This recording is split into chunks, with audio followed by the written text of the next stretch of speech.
Before we get to today's podcast, I want to tell you about our sponsor, Space Wolf. Have you heard about Space Wolf? South Florida's hottest new startup that gives you and anyone you know a way to make extra cash by wearing a branded t-shirt, wrapping it out on your car, or even texting your friends about a local business. Over thousands of South Floridians have already been paid. See how much you can make at spacewolf.com. That's Spacewolf, SPACEWOLFF. That's 2 F's, spacewolf.com. And now, on with today's show. Welcome into another edition of the 5 Reasons Podcast. My name is Chris Whittingham, joined as always by Ethan Skolnick. And Ethan, when we were doing radio together, I remember, because we had the Monday to Friday show, we didn't need to do this that often, but I think it was after Heat Hornets Game 6. It was during the 2016 playoffs where Dwayne Wade, made a shot, and there was Purple Shirt Guy, and there was so much to talk about, and there was going to be a Game 7 on the Sunday that we needed to get a podcast out immediately about what had happened. So we did an emergency pod, and we are doing kind of the same thing today with the Hassan Whiteside story that came out over the weekend. Before we kind of do our typical deep dives into these subjects, when you first saw Barry Jackson or whoever it is that is covering the Heat that you saw that tweeted out the quote from Hassan, how surprised were you? Surprised because it's from the Heat organization where we just never see this kind of stuff, and we're going to touch on that a little here in the pod.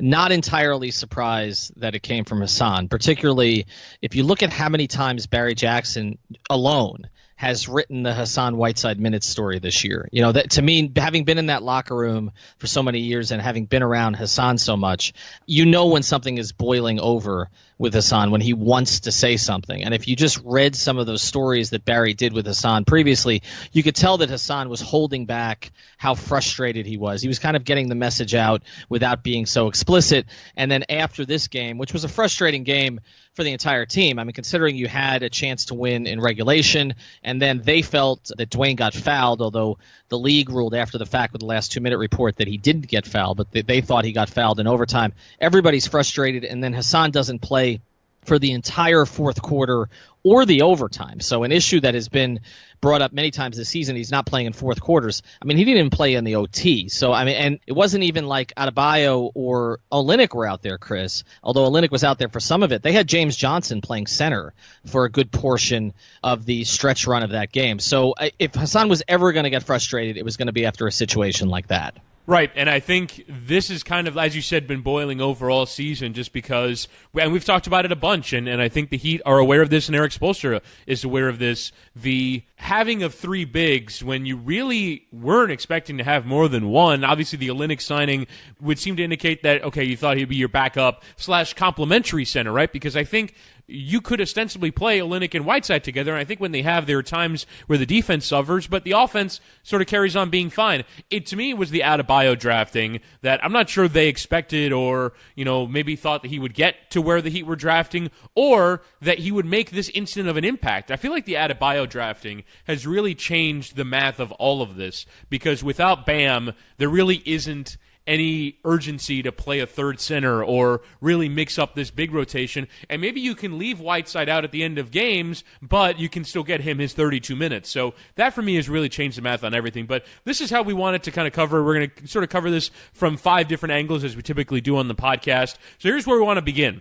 The immediate future. There's only 6 games left of the regular season for the Miami Heat. Obviously, they have some patsies, although it started with the Brooklyn Nets, and the reason why we're talking about all this is in part because they lost to Brooklyn on Saturday night. But we're headed towards a playoffs that theoretically the Heat should be ramping up for right now. And we can talk about whether they should be going for 6, 7, or 8 or what they need to do from a results point of view. But the process is supposed to be something that actually Mike D'Antoni gave voice to last night, which is we're going to keep playing our guys because we want to be ready for the playoffs. We built something over these 80 games, and we wanted to continue into the postseason. And so Hassan Whiteside giving these quotes before you're supposed to be getting ready for the postseason. I don't know if a benching is coming. I don't know if it actually is going to result in his minutes going up, but how do you think they actually handle the immediate future, these next few games, and then in the start of the playoffs when you should be at your most harmonious, at your best, and the Heat are very much not at the moment? Well, we saw the first way they handled it, Chris, which is that they levied a fine, and they let the reporters know about the fine, which I can tell you from covering the Heat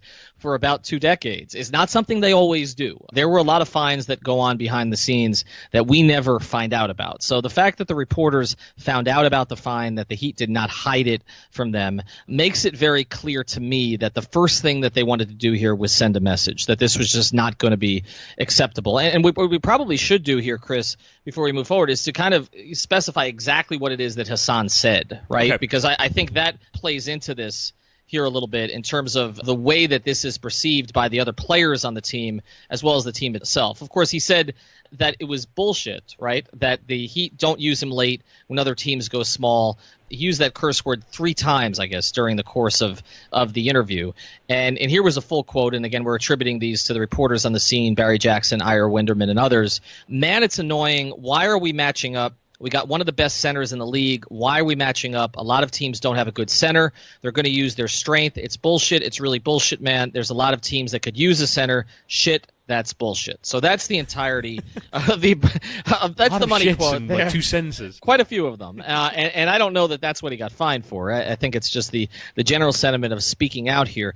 So the first thing that happened here was the fine. No suspension, so they didn't go that far with it. But they wanted to make it clear that this was not going to be acceptable from Hassan. The other thing that happened here, if you watch some of the tweets come in that night, is that the Heat cut his interview off also, which is something I can tell you from, again, having been around Hassan quite a bit when he's done interviews, is that Heat officials typically stand around players they're most concerned about, right, Chris? I mean, you've been in that.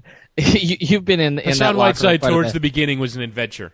Right, it was. And they wanted to absolutely make sure that he did not say the wrong thing, and if he did, that they cut it off immediately. They used to do this with Michael Beasley. There are very select guys on that roster, whereas with the Big Three era, they would be around LeBron just because they knew that anything he would say would get attention. But if you look at that locker room that the Big Three era had with guys like James Jones and Shane Battier and Ray Allen and Chris Bosh, there wasn't a whole lot of concern about somebody just popping off and saying something that was going to be perceived as detrimental to the team in some way. So they're already on high alert with Hassan, and they cut this thing off, and then after the fact, they make a point to fine him and to let it be known that they fined him to send a message. So that's the first thing. Beyond that, I don't know that there's going to be any specific punishment that's levied here in terms of, say, cutting his minutes further or something like that. The way that I viewed the end of this season for Hassan was getting him in the best possible condition to go into the playoffs. Now, whether that meant Eric sort of ramping up his minutes slowly so he didn't sort of restrain something, which is something that you're concerned about when a guy is coming back from injury, particularly with Hassan's history of re-injuring things. We've seen that happen with him over the last 3 years, so to be careful with him. So I thought that, Chris, that they would ramp up his minutes slowly into the postseason to get him ready. And with this in mind as well, as much as we talk about D'Antoni saying he wants his team to play sort of at the level that they played all year, I mean, the reality is the Heat are going to clinch a playoff spot, so you're not competing to get into the playoffs right now. And we're not even quite sure that getting higher in the standings is a good thing, right? Like, yes, you're kind of trying to find Boston, right, as the opponent in the first round, and you don't really know right now where Boston's going to finish. Because and all 3 teams at the bottom of the conference seem to be doing the same thing because all 3 teams lost over the weekend. Milwaukee and Washington lost yesterday, and the Heat lost on Saturday night, and both the Heat and the Wizards lose to teams in that kind of bottom 8 teams that are all going to finish with close to 60 losses. So it does seem like everyone is trying to find Boston. Right, so they're trying to find Boston, and we don't know where Boston's going to land because we thought it was going to be the 2, but now the way that they're playing well even without, three guys in their rotation, including Kyrie, then, they still have a shot at getting the 1 seed in the East, so you might be best off finishing 8th, possibly, not even, getting up to 6 to avoid them, or staying in 7 to avoid Cleveland and to get them. So I think that's one thing you got to take into consideration here, Chris, is that I don't think this was ever the end part of the season supposed to be about showing your best face going down the stretch. It was about, in Hassan's case, getting him as healthy and conditioned as possible for the playoffs, because there are certain matchups in the playoffs where he's going to be really useful. And I just know from knowing people in that organization how frustrated they must be with him right now, because I think, the whole thing is they know they need him, Chris. To do anything significant in this particular postseason, we can talk about the future, but in this particular postseason, they need him to be effective in the minutes that he plays. And for him to pop off now, after all of this time, when, again, they're trying to nurse him into the postseason, and on a night also, Chris, where he asked out after 4 minutes because he was gassed. So that just emphasizes the point that, you're trying to get him in the best possible condition. And really at this stage, he can air his frustrations after the season, and I think some of them may be justified. But to do it right now, I don't think made a lot of sense. I will say this, though, in his defense. I do think, because there was a lot written about a conversation at the All-Star break between Hassan Whiteside and Eric Spoelstra, in which Hassan Whiteside detailed to Spoelstra that he is frustrated with how often he gets the quick hook every time he makes a mistake. That every time he makes a mistake, he feels like Spoelstra takes him out, and that generally he's impatient with him. And you wonder if, in the context of that meeting, or in the context of conversations that they've had in private, that Hassan Whiteside has voiced of frustration. I want to play at the end of games. You pay me like a max player. I want to be your max player, and yet when the game is being decided, I'm sitting on the bench. And as much as anyone can be asked to be a good teammate in that situation, you have to feel like he has become fed up with the fact that he thinks he's one of the Heat's 5 best players, if not the best player on the team, and yet he doesn't play when the game is being decided. And so I guess my question would be, would anybody, everybody else would feel that kind of frustration. I feel like everyone, except for the 5 people who play at the end of the games, are frustrated by the fact that they don't play at the end of the games, and particularly magnified by the fact that he's a max player. So the next question that we'll tackle from a basketball point of view is, are the Heat right to continue to not play Hassan Whiteside at the end of games because of the fact that he can be picked on from a matchup point of view? Do you feel like the Heat should be exerting their strength, having somebody like Whiteside, who is a dominant center, who can block shots, who prevents people from getting into the paint, whether mentally or physically?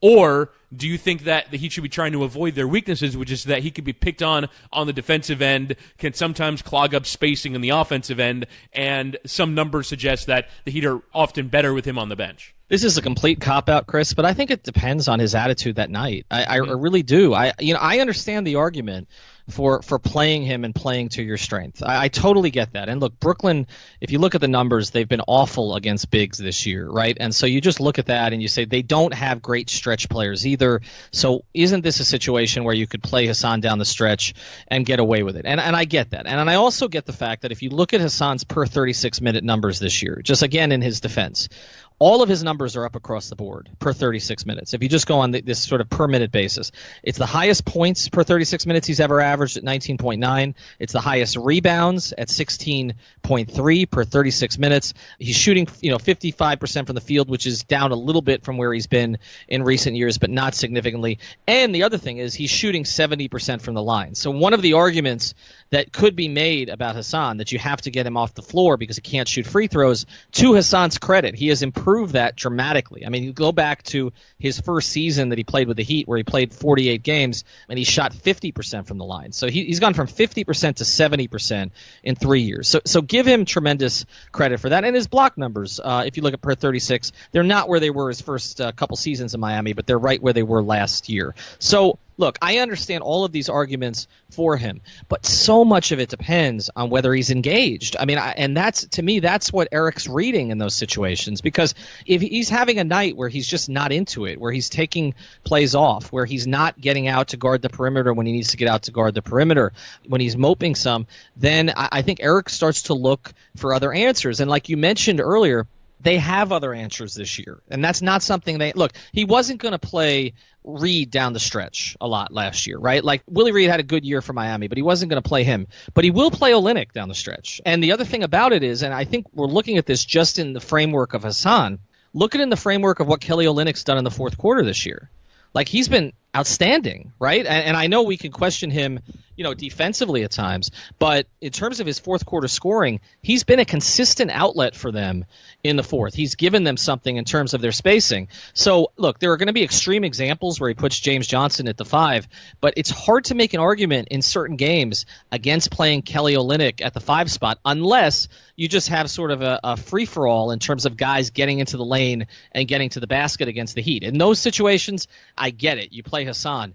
But opposite of that, it's hard to make an argument against what Olynyk has done this year. Right. To me, you have to ask yourself two questions. Number one, who has been the best big on the team this year? I think it's enough of a wash that says something about kind of where they are, right? Like, you can make an argument, again, looking at those per 36 numbers, you can make an argument for Hassan still. And you can make an argument in terms of, you have some numbers that you brought up in terms of, that we were talking about off air about rim deterrence and what he's done there, and that guys are just not even challenging him anymore, right? Like, that's been one of the big trends this year. He's only faced 288 shots within 6 feet of the rim in 49 games. When you compare that to someone like Yusuf Nurkic of the Portland Trailblazers, who's faced 488 shots from within 6 feet over a larger amount of games, but teams aren't even going in on Whiteside, and when they do, they find that their field goal percentage drops about 8 points. So you cannot argue that from a rim protection point of view, the game doesn't change when Whiteside's in the game. I guess the question is,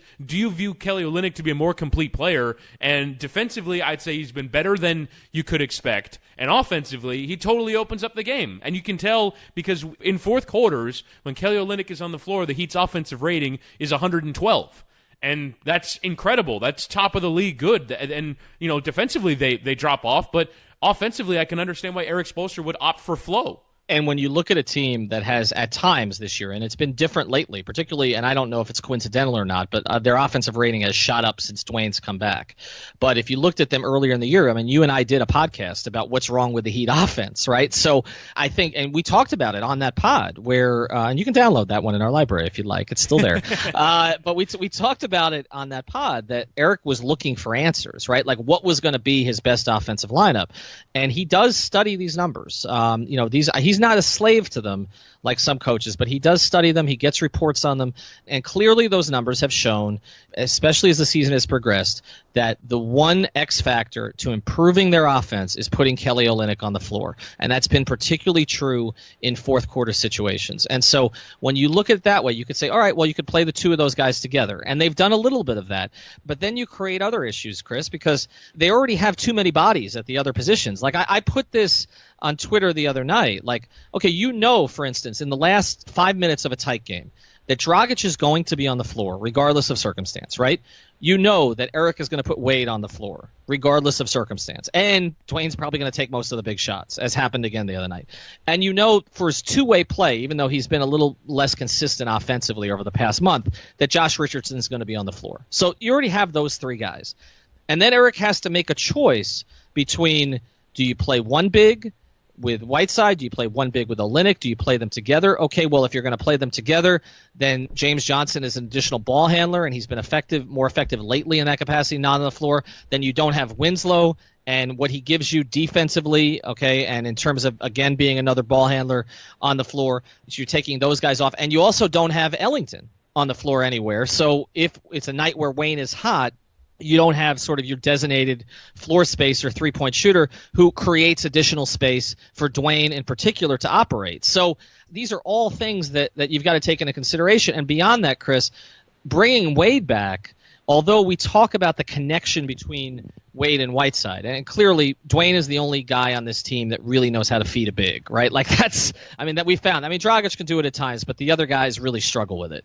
But the problem with having Wade back for Whiteside, and I know you believe in this, is that then you have two non-spacers on the floor, right? Because Dwayne is not really a spacer. So with Olynyk, you kind of that frees Dwayne up a little bit more because it provides another spacer and gives Dwayne more room to drive and to operate closer to the lane. So these are all things Eric needs to take into consideration, and that, again, is why I think that there was just a lot of eye-rolling in the organization after that. And here's the other factor on this, one quick thing. there's a question of some inside the organization on whether Hassan plays through things, right? And this has been an issue here, and I'm talking about injuries and pain.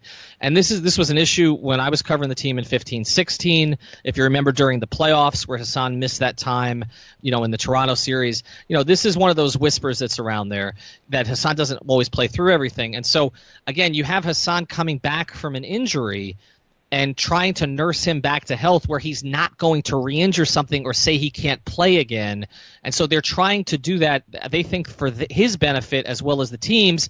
And so to say something at this point, it flies in the face of all of that. For sure, and I think when you look at the idea of playing Whiteside and Olynyk together, they've played only in 20 games together this season, 183 minutes, which isn't a giant sample, but they've been outscored. And here's the thing, I mean, we can talk about it from an offensive point of view and having 2 7-footers on the floor. It's really from a defensive point of view because there aren't too many teams that are playing two bigs, and it's just really hard to put either Kelly Olynyk or Hassan Whiteside on a perimeter-based player. Kelly Olynyk, from a speed point of view, Hassan Whiteside is a rim protector, and he's going to be around the rim, and he's going to leave somebody open. So you put him in pick and roll, you have him run around sets. It's just really hard defensively to keep those two on the floor. And then you get into the digging deeper on the numbers. Hassan Whiteside has only played in about a third. He's actually only played in exactly a third of the Heat's fourth quarters this year, 29 of the 77 games, period. Much less not even playing in the final 6 minutes, period. And so I guess we can now dig into the culture aspects of this. I think that's kind of where everyone was sort of clutching their pearls yesterday is how could a Heat player criticize his role in the press and offend the culture? And I think Hassan Whiteside, if one was to kind of make an argument against the culture, makes for a pretty terrible martyr because it's not like he's doing this from a point of view other than I want to play, I'm a max player. It's not like he really thinks about this from that much deeper of an angle. So to me, the question is this sort of an affront to the culture, which would seem obvious? But secondarily, is it okay that someone goes out in the press and says, you know what? I think I'm really good. And you would imagine he's tried to do this in private, and it's not working. If a player is that frustrated and he feels like he's this valuable, what is his recourse other than to try and do something in public to try and change his situation? I don't have a problem with guys speaking their minds generally. And again, I don't like this idea that they have to sanitize everything. And at the same time as we're asking them questions in the media, and yet we don't want to get real answers. Okay, so I understand that argument. To me, it just comes down to the timing of it. That's all I'm getting at, is that there is a purpose to what they're doing right now. There's extenuating circumstances because he's coming back from injury, and they're towards the end of the season where they're looking at what their matchups might be in the postseason. I don't have a problem with the guys saying they want more playing time, but I can tell you how unusual this is. It is incredibly unusual. I was around so many Heat teams over the past 20 years, and the biggest stars in the world would only speak off the record about this stuff. Okay? Like, did I have conversations with Dwayne about coaching decisions and other things? Yes. Did he give voice to them publicly? Very rarely. Very, very rarely. Okay? And I even remember a situation where I was in Indiana. I don't know which of the 3 playoff series it was, okay, but it was one of the ones in which they were struggling. And I remember asking Dwayne a question which sort of put him in a position of having to, I knew he was frustrated with something that Spoelstra did, and I put him in kind of a position to challenge it a little bit. And Dwayne, after the presser was, Dwayne kind of brushed it off, and after the presser was done, he asked me, why did you do that?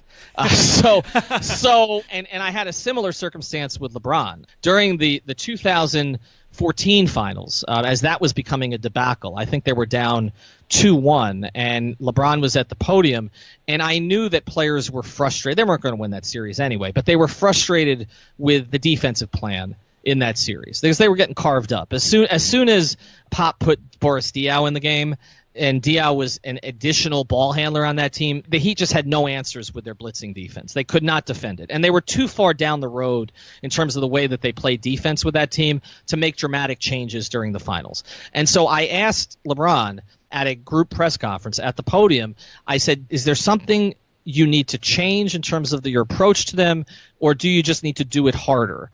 And I didn't realize when I said it, Chris, but "do it harder" is kind of a SPO phrase, right? So he thought you were a plant? Well, he thought I was putting him in a position to criticize Eric directly, which I was just trying to get a little bit more clarity on, because I had talked to Eric about it too. So it wasn't like I was trying to create a controversy, but I was trying to get some sense of what it was that they were trying to accomplish, and maybe, you know how smart LeBron is about the game. So I thought maybe there was some way he could explain it a little bit.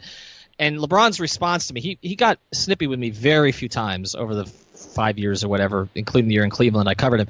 But he got snippy with me, and he basically, I forgot the exact wording he used, but it was something to the effect of, what are you trying to get me to say? Or something along those lines. And then he went on to give this long answer about how Boris Diaw was cutting them up, which basically confirmed that he wanted the defensive strategy changed. He just didn't want to say it. And it all came out after the fact, and players were whispering about this. But that's the point, right? The point is they didn't want to say it out loud. Correct. Why is there virtue in not wanting to say it out loud? I think, again, it's just the way that this team operates, that you just don't create public controversies. I mean, look, this has all come out after the fact too, but that last year we knew, covering the team, or at least I knew, how unhappy Ray Allen was about everything. Okay. Now, okay. I mean, he was unhappy. I mean, they were unhappy when they were in Los Angeles, and Riley was on the trip, and players wanted to go to Vegas, but because Pat was on the trip, they didn't go to Vegas, and they were muttering about it in the locker room, a group of them in the corner. I mean, and then Ray that last year, I mean, was unhappy about how many appearances, which, by the way, is part of their contracts. Okay. How many appearances that they had to make and other things along those lines. Like, he just was not happy, and he made it clear mostly to LeBron. And then the way that it would work was LeBron would be the guy that would have to go to Spoelstra or somebody else, Fizdale, actually, a lot of the time, and express whatever the concerns were, okay? But this was going on all during that season, and I never really wrote it because they never said it, never gave voice to it. And then we see after the fact now Ray's selling a book, and in some of the interviews that he's done, you know, he has referred to the Heat practiced too much that year, which, again, I don't remember that because I remember them hardly ever practicing, but that they had too many shoot-arounds, they pushed too hard. So, look, this stuff has happened behind the scenes. And you're talking about Dwayne Wade, Ray Allen, and LeBron James. These are 3 Hall of Famers, right? Ray is a newly minted Hall of Famer. And they didn't come out and criticize the coach or Pat Riley. Right, exactly, with the most organizational credibility that one could possibly have. And none of them would go out and do it. And then there were other players, you know, some of the role guys who were most popular with Heat, have been most popular with Heat fans over the years, have been very frustrated with their roles. They've talked to reporters on background, you know, expressing frustration. It happened during the Big Three era quite a bit with some of those role guys that they didn't really know what their roles were. And it was during the 27-game winning streak, which is when the team obviously really was at its peak.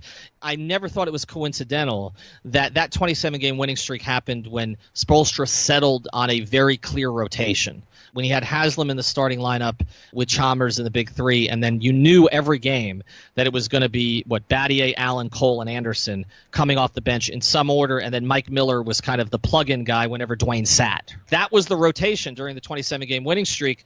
I heard far fewer complaints during that period of time. Here's my thing, right? There's so many players around the league that complain on background, that don't feel like they get enough minutes, that this and then that, and they never say anything about it. And so maybe they're saying it in private, but I like the idea that someone is willing to step up and put their face in it, because here's the situation, right? Hassan Whiteside feels like he should be playing more. Eric Spoelstra's made a conscious decision to not play him, right? It's not like he forgot that Hassan Whiteside is on the bench. He knows what he's doing in not playing him at the end of games. The media has noticed this. The media has written about it. And so we're all just doing this dance where we pretend like the Heat are going to pretend like this isn't happening, like this doesn't exist. No, well, let's have a conversation about it. And as much as maybe they don't like a controversy or they don't like sort of being an organization where things are leaking, what's the drawback other than having to publicly acknowledge something that has been privately acknowledged? I don't know what the big drawback is, honestly, and I've always sort of had this question about why organizations are so fearful of this kind of just quote-unquote distraction. I mean, the only things that I can look at right now are this. I don't know what the locker room is like right now between Whiteside and Olynyk and Bam, for instance, because, again, if somebody's not playing, it's because somebody else is playing, right? So when Hassan makes a point that I'm not playing down the stretch of games, like we said earlier, a big reason he's not playing down the stretch of games is because the Heat has an alternative that they trust down the stretch of games right now, and that's Olynyk. So I don't know if that affects that relationship, and I don't know, again, if that matters, right? Because they're not playing, as you mentioned, they're not playing together all that much anyway. So, again, I don't know if that's an issue, and again, I haven't been around the team this year, but from everything that I can garner from, is that Kelly Olynyk's a pretty laid-back guy. So I don't think that this is going to create some kind of huge controversy in there. As far as Bam goes, here's the thing there. I mean, the Heat did a ton of research on Bam. I was there draft night and was talking to somebody about how much research and how much they loved his makeup. And look, in a lot of ways, a lot of the things that they want to see from Hassan are things that they know they're going to get from Bam, right? Like, there's no question about Bam's motor, for instance. Like, he may make mistakes, but he's not making mistakes because he's not engaged. Like, he's a clearly engaged player who seems to have a desire to be great, okay? And when they did all of their research on him, all of it was positive from what I heard. Like, they couldn't get anybody to say anything negative about him. So I can understand how Hassan would view Bam as a threat in that way, but I don't know that they went into the draft thinking they could take Bam, but they didn't know they were going to take Bam. And the reality is, if Donovan Mitchell had dropped one more spot, they would have taken Donovan Mitchell, right? Even though they had just signed Dion Waiters to what it was, a 4-year, $52 or whatever $1 million contract. So I don't know that they went in with a plan to push Hassan aside this offseason necessarily. I just think it sort of fell that way. I mean, even the Olynyk signing, Chris, if you look at that, it's not like they targeted Kelly Olynyk from the very first minute. They targeted Gordon Hayward, right? And the reason that Kelly Olynyk was available was because Boston needed to clear space to sign Gordon Hayward. I mean, that was essentially, you can look at it like Kelly Olynyk was the consolation prize for Hayward. Hayward wouldn't have gotten in Whiteside's way. Hayward would have gotten in Josh Richardson's way, possibly. He would have gotten in Justice Winslow's way. So I think if Hassan feels like the organization's out to get him, I don't know that that's a provable fact because, A, they maxed him out when other organizations were interested, even though they didn't want to. I was going to say, they did make it very clear that they didn't want to. They didn't want to, but they did it, right? They could have let him walk, right? I mean, and in doing so, Chris, they also alienated the best player in franchise history. That is correct. Okay, because I know from communication during that period of time that I had that Dwayne, nothing against Hassan, but was not thrilled. Okay, that they put him on the back burner to make sure that Hassan was taken care of, and again to have the meeting with Durant. So I mean, if you look at that, they treated Hassan pretty well in that circumstance. I don't think that they planned to push him aside with their draft pick this year. It just kind of fell that way. They didn't plan to push him aside in free agency that way this year. It just kind of fell that way. So I think if he has a persecution complex about any of that, I don't know that that's justified. I just think what's happened is the two guys they brought in as bigs are guys they like a lot for different reasons. Kelly for now and Bam for the future. And so I can understand Hassan being frustrated by that, but I don't think there was some concerted effort to push him out. Hi, I'm the English guy, and I want to tell you about the 3 Yards Per Carry podcast I co-present with my friends Alf, hello, and Chris. Hey. Each week, we get together to deconstruct the Miami Dolphins. Gossip, analysis, and insider chat, all inside a fun 45 minutes. And here's a little taste. So guys, bit of word association for you. The Farino. Goat. Tom Brady. Ugh, pansy. Ryan Tannehill. Dreamy. Vanilla. Baker Mayfield. God. Balls. Michael Bolton. No, wait, don't answer that. The 3 Yards Per Carry podcast, out every Thursday. Plenty of Miami Dolphins chat, not so much Michael Bolton. All right, so let's move on to the fourth thing, which actually kind of dovetails from what you were talking about, which is how did we get here and the evolution of Hassan Whiteside over the years. What for you has kind of been, from a mentality standpoint, obviously this can only happen because of Hassan's unique personality. So do you feel like at a certain point we were expecting an evolution away from triple-doubles with blocks, nobody's doing it with blocks, the Snapchat stuff, everything that kind of made Hassan this quirky character that he had never kind of evolved from there? And do you think that he'd expected him to evolve from there? I don't know that they really did expect him to make a total transformation. Again, they paid him because for two reasons. One, they valued what he could give to the team because when he's at his best, he makes them different. He makes them not special because they still have limitations, but he makes them a much more dynamic team in a way that no other guy on the roster can do. Again, as much as I always stick up for Dragic, and he's a very, very good player, but he's not changing the equation on an entire playoff series the way that Hassan can if he's engaged. Okay, so that's the first reason. The second reason was they viewed him as an asset. They didn't want to give up the asset. Look how far they went to keep the Tyler Johnson asset, right?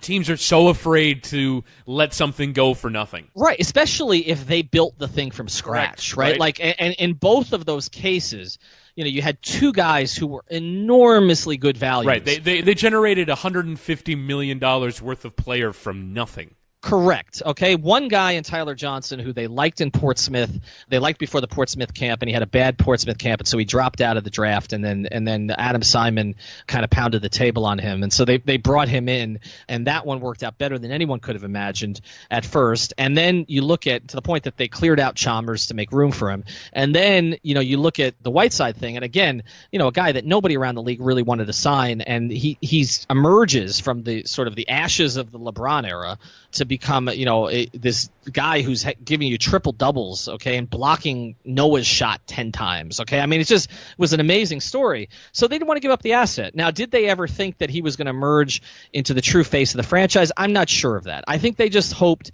that he can make incremental improvements in a number of areas. And I mentioned the free throw shooting earlier. Like, that's a big thing. Like, I mean, to get up from 50% to 70%, he's gotten better at that. So what were the other areas? They wanted him to become a better passer out of the post. Has that happened? Marginally, right? He's averaging, if you look at his assist numbers right now, he's at 1.4 per 36 minutes. His first 3 years, he was at 0.2, 0.5, and 0.8. So he's made very gradual improvements there. They wanted him to get better as a team defender, not just as a shot blocker. His shot block numbers are down. I do think he's gotten better as a team defender. He's just not going to be as good at that probably as Bam, just because their body types are a little bit different. But look, Hassan has guarded guys on the perimeter and had some success over the past 3 years. So he's made incremental improvements. I think all of that is fine. I think the only thing they were hoping for that hasn't really happened, and this is what Pat gave voice to this offseason, was they want him to do it every night. And they want him to do it like Zoe did it. And in that sense, in terms of mentality, and again, I give Hassan enormous credit for getting to where he is from where he was. But Hassan's not going to be Zoe in that regard. Nobody's going to be Zoe in that regard. I covered Zoe. Okay? Zoe was maniacal. And Zoe had some athletic limitations that he covered up for because he was so determined so much of the time, okay? And I covered home and road his 1999-2000 season where I think he was second in the MVP voting. I think it was to Karl Malone that year. And Zoe could have won the MVP. And it was incredible, the energy that he would expend over his 38 or whatever it was minutes per game. You're not going to get that from Hassan. So I think what they're trying to do with Hassan now, Chris, is get him to make his 24, 25, 26 minutes as impactful as possible. And if those minutes are impactful, then he does get fourth quarter minutes and gets 4 to 6 minutes. I don't think they're trying to punish him. I just think that they've kind of view it this time as this is what he is right now, and this is how we're going to use him. And finally, the last thing we want to cover is the future, because Hassan Whiteside now has, because part of the quote towards the end was he was uncertain about his future with the team, is if this is the giant affront to Heat culture, which I think a lot of people view it to be, then the Heat would probably be looking to get rid of him. Now, the question is there someone who'd be willing to take him on? Do you think that he can try and fix the relationship instead? Is this the lowest his trade value could possibly be? And this is the one thing that we've yet to cover, and I feel like is something worth exploring, is does Hassan Whiteside's role in the NBA exist anymore?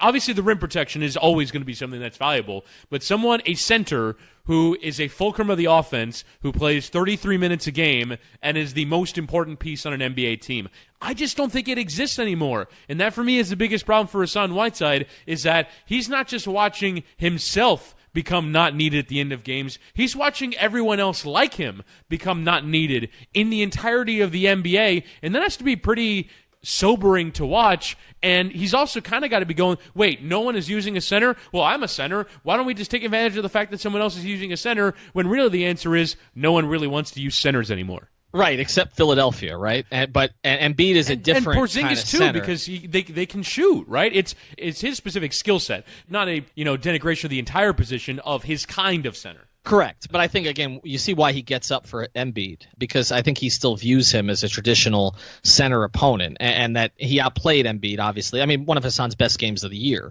was that game against Philadelphia. And so, I think he views it that centers are still necessary in the NBA. I mean, this is a conversation we've had for a long time. I did a story in 2006 talking to Shaq and Zoe about how they were the last of the dinosaurs. But again, look at how Heat teams have been built in the past, and the reality is, the major reason that Hassan has a $98 million contract is because Pat Riley does believe that the center still matters, right? Like, there are a lot of teams around that. Portland and Dallas were two of the teams at the time who believed it too. But Riley still believes in that. Now, maybe not to the extent that he did, but I think this gets into a little bit of the disconnect in between Pat and Eric on this. And again, I'm just speaking from afar on this, but I'm speaking a little bit to the teams that I covered and kind of how this roster evolved with Eric over time. It was Eric, again, that went to small ball, right? Like, that was an Eric thing. And even if you look at 2003, 2004, which the Heat fans like to talk about, that team was a small ball team that Stan Van Gundy coached down here. Pat has always believed more in the bigs. And whether Eric went to small ball because, again, he didn't have a center that he could play early in the Big 3 era, and then we know what happened with Bosh getting hurt and then putting Bosh in at the 5 with Battier at the 4 when he came back. But the reality is, this is, for the Heat and the league as a whole, as you mentioned, this has already gone too far in that direction where it's going to be hard to pull it back in any way. But Hassan got that contract in large part because Pat still believes in centers. If he didn't, he wouldn't have gotten that money. Pat would have just let him walk, even though, like I said, they had sunk a lot of effort into sort of improving that asset. They would have just let him walk. But I don't look, as far as a trade going forward, that's the issue that the Heat would be dealing with in that regard, is how many other teams at this stage. Now we would be 2 full seasons down the line from when Hassan signed that contract. How many teams around the league feel, as Pat always has, that a center matters? And there just may not be that many teams. And not just a center at $25 million. That plays into it too, is who's going to be interested and what are the Heat trying to accomplish? Because if what you're trying to accomplish, you have Olynyk under contract, you have Bam under contract at a ridiculously cheap rate. If what you're trying to accomplish is just to clear cap space, then you may be able to find a team to take that on. But as we've talked about, one of the issues here too is that the cap is flattening out, and there aren't that many teams that are going to necessarily be looking for cap space with what's coming up here in the next couple of years. So that's going to be a little bit challenging. And the Heat also, as we know, don't have a big, bevy of draft picks to sweeten a deal either. So the question is, if the Heat are, and I don't think they should be desperate to get rid of Whiteside, because like I said, when he's engaged, he's still a very, very effective player and he makes them different.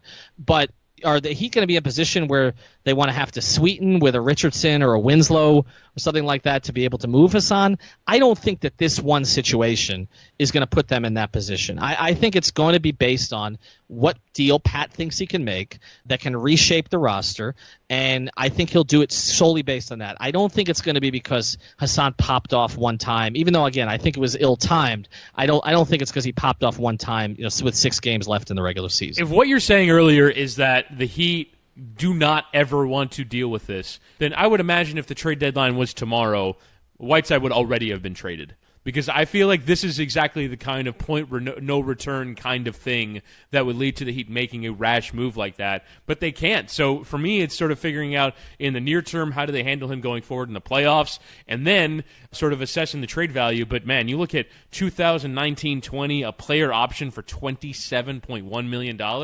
I'm not sure how easy that is going to be to move. And I think, like you said, it's going to take the stapling of a contract in order to do it. So for me, I think that this is probably, I would say it's probably the end of the Hassan Whiteside era in Miami. He might go through the playoffs, but I would be stunned if he was still on the team at the start of next year. Do you agree with that? Well, I'll take it this way. I wouldn't be stunned, but I wouldn't be stunned. I think I would put it at about 30% that he's back next year. But I would say this. There's 2 different ways to look at this. I've seen Pat Riley go both ways on this. I remember Todd Day, who was a great player at Arkansas, was on a Heat training camp one year and was with the team. And Day popped off at a practice and he was gone the next day, from what I remember. So yes, I think that has happened in the past and could. But this is also an organization that brought Michael Beasley back 2 more times after they'd been fed up with him the first time around, and were clearly fed up and didn't want to deal with his shenanigans anymore. And there was more with Beasley that went on behind the scenes than ever got reported during any of his tenures. So they brought him back 2 more times. So I know different circumstances, but Pat's going to make, ultimately, he's going to make a basketball decision here. I just wonder how much Eric's going to be in his ear on it and saying, look, I don't want to coach this guy anymore or get me different players. I don't know where he is in terms of the fed-up threshold at this stage with Hassan, but clearly if they find Hassan, they're not happy about it, but I would put it at about 30% that he's back next year. All right, so that'll do it for this edition of the Emergency Podcast. We'll be back later this week with NBA Talk with Vinny Goodwill, who covers the Chicago Bulls for NBC Sports Chicago. Lots of great stuff still to come, so you should subscribe on iTunes or on Google Play if you're on Android. Thanks for listening. That'll do it for this episode.